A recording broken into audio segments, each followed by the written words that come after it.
जय माता दी, जय मां कामाख्या, देव राधा ट्रस्ट, सत्यवाणी चैनल से आप ज्योतिष के रहस्यमय ज्ञान सुन रहे हैं।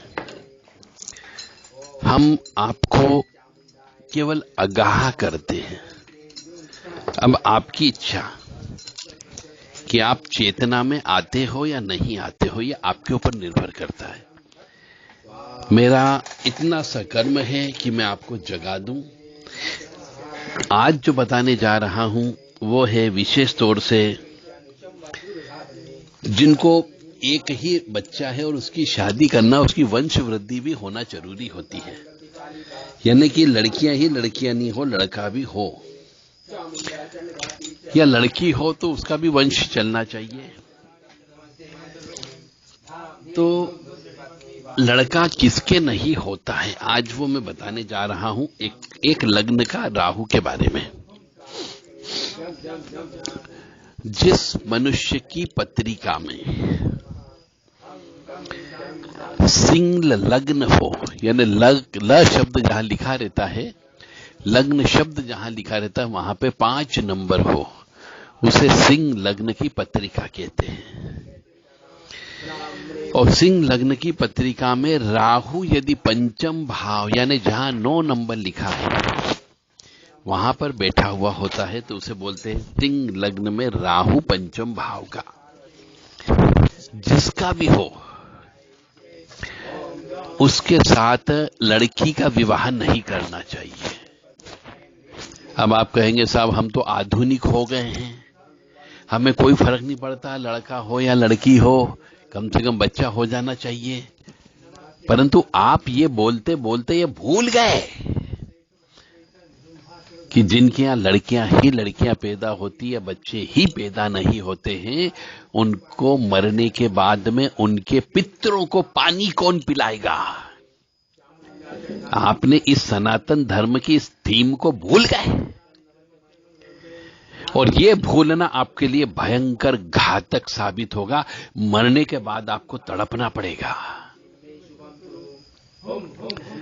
क्योंकि मैं जानता हूं प्रेतों को भी प्यास लगती है, फिर वो पेशाब पीते हैं, गटर का पानी पीते हैं,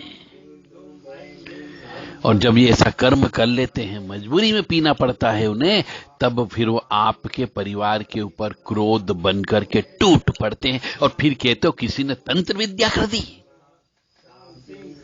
गलती आपकी स्वयं की है। इसीलिए बच्चा तो होना चाहिए। हिंदू मेथडोलॉजी के अनुसार, हिंदू सनातन धर्म के अनुसार हमारे पितरों को पानी हमारे कुल का बच्चा ही दे सकता है। लड़की के हाथ से पितर पानी नहीं पीते हैं। ये थ्योरी है हमारे यहां पे। प्रेत बनने के बाद प्रेत के नियम लागू हो जाते हैं। तो सिंह लग्न की पत्रिका में यदि राहु पंचम स्थान में धनु राशि का बैठा हो तो ये मान करके चले पुत्र का अभाव रहने की संभावना बहुत ज्यादा है। पुत्रियां उत्पन्न हो जाएगी पर पुत्र उत्पन्न नहीं होगा, यानी वंश का नाश होना ही होना है। और यह वंश का नाश जो होता है यह सर्प दोष और पितृ दोष की वजह से होता है। यानी ऐसा मनुष्य जो कि सिंह लग्न की पत्रिका में पंचम भाव में राहु बैठा हुआ हो तो उसके यहां पे लड़के पैदा नहीं होते हैं, लड़कियां ही लड़कियां होती है। चाहे यह लड़की की पत्रिका में हो या लड़के की पत्रिका में हो। तो सर्प दोष की वजह से, पितृ दोष की वजह से बच्चे उत्पन्न नहीं होते हैं। पंचम भाव में जब राहु बैठ जाता है तो उसका इफेक्ट सीधा एकादश भाव पर पड़ता है, मिथुन राशि पर पड़ता है। तो चूंकि राहु तो पापी ग्रह है, राक्षस का एक भाग है, तो उसको नौकर अच्छे नहीं मिलते, नौकर धोखेबाज नौकर होते हैं, वफादार नौकर नहीं होते हैं। और पंचम भाव में यदि राहु के साथ में सूर्य बैठ जाए तो जब तक मनुष्य सूर्य उपासना नहीं करेगा, सूर्य के निमित्त कोई अनुष्ठान नहीं करेगा, तब तक उसके यहां लड़का उत्पन्न नहीं होगा। यानी सूर्य ग्रहण योग यदि हो जाता है पंचम भाव में, यदि सिंह लग्न की पत्रिका में राहु के साथ सूर्य बैठ जाता है तो बच्चा पैदा नहीं होता है। और राहु चंद्र बैठ जाता है तो माता का श्राप लग जाता है। यानी पितृदोष तो है ही, सर्पदोष भी है, और माता का श्राप भी लगने की वजह से पुत्र संतान का नाश हो जाता है। और राहु के साथ मंगल यदि बैठ जाए सिंह लग्न की पत्रिका में पंचम भाव में, तो ये मान करके चले राहु जो है मंगल के साथ मिलकर के पुत्र दे देता है। पर राहु बुध यदि बैठ जाता है, मतलब बहनों का श्राप होता है, भानेजों का श्राप होता है, तो कन्या संतान की उत्पत्ति होती है, लड़का उत्पन्न नहीं होता है। और राहु गुरु यदि चांडाल योग हो जाता है पंचम भाव में, तो मान के चले बच्चा उत्पन्न ही नहीं होते हैं। और यदि हो गया तो बच्चा मूर्ख होगा, पागल होगा, संस्कारहीन होगा। चांडाल योग होने की वजह से चांडाल बच्चा उत्पन्न होता है। उस मनुष्य का भी और उसके लड़के का भी खान पान दूषित हो जाता है। और राहु शुक्र हो जाने पत्नी का श्राप रहता है पंचम भाव पे, तो उसकी वजह से भी वंश वृद्धि नहीं होती है, कन्या संतान ही कन्या संतान होती है।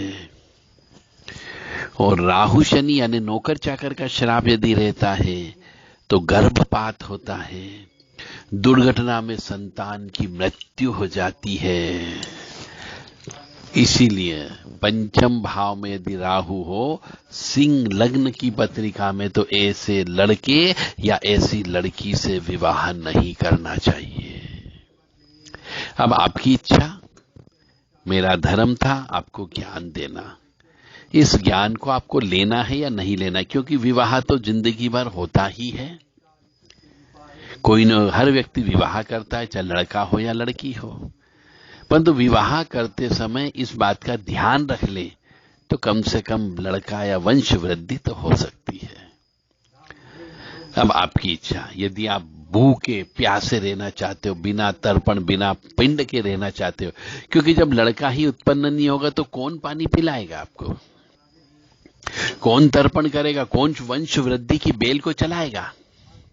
जब वंश वृद्धि ही नहीं होगी तो ये शाखा, उस पेड़ की शाखा सूख जाती है, ऑटोमेटिकली गिर जाती है, मतलब उस पेड़ से उसको अलग कर दिया जाता है, फिर वो भटकता है, प्रेत बनकर के भटकता है, और फिर परिवार वालों को नोचना प्रारंभ कर देता है। और प्रेत तो फिर प्रेत है, पिशाच बन जाता है, फिर खून पीने लगता है, पैसे से बर्बाद कर देता है, कंगाल खरीद देता है, दर बर्बाद कर देता है।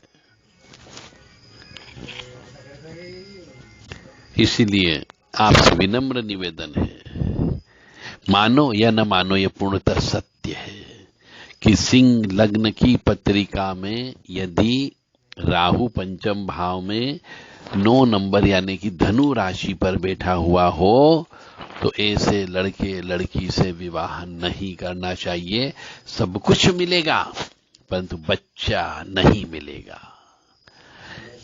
बहुत पूजा पाठ करना पड़ेगी, क्योंकि सर्प दोष होता है, पिछले जन्म में सांपों की हत्या की गई है, और पितृदोष भी रहता है, और ये दोनों एक पूजा से संतुष्ट नहीं होते हैं, कई वर्षों तक पूजा करना होती है, तब जाकर के ये आपको फल देना प्रारंभ करेंगे। अब आपके पास पेशेंस होना चाहिए, आपके पास साहस होना चाहिए, आपके पास पैसा होना चाहिए और पैसे खर्च करने की आप में कुवत होना चाहिए, ललक होनी चाहिए। ऐसा नहीं हो कि चूस मक्खी चूस,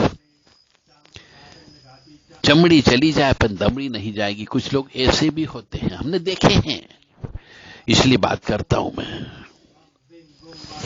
अरे बच्चा होने के लिए क्या पैसा देख रहे हो यार?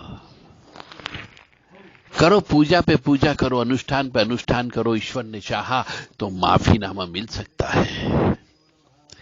पर मैं तो यही कहूंगा, गुर्दा चाहिए पूजा पे पूजा कराने के लिए, अनुष्ठान कराने के लिए भी पैसा चाहिए और समय भी चाहिए और इच्छा भी होनी चाहिए, समर्पण भाव भी होना चाहिए।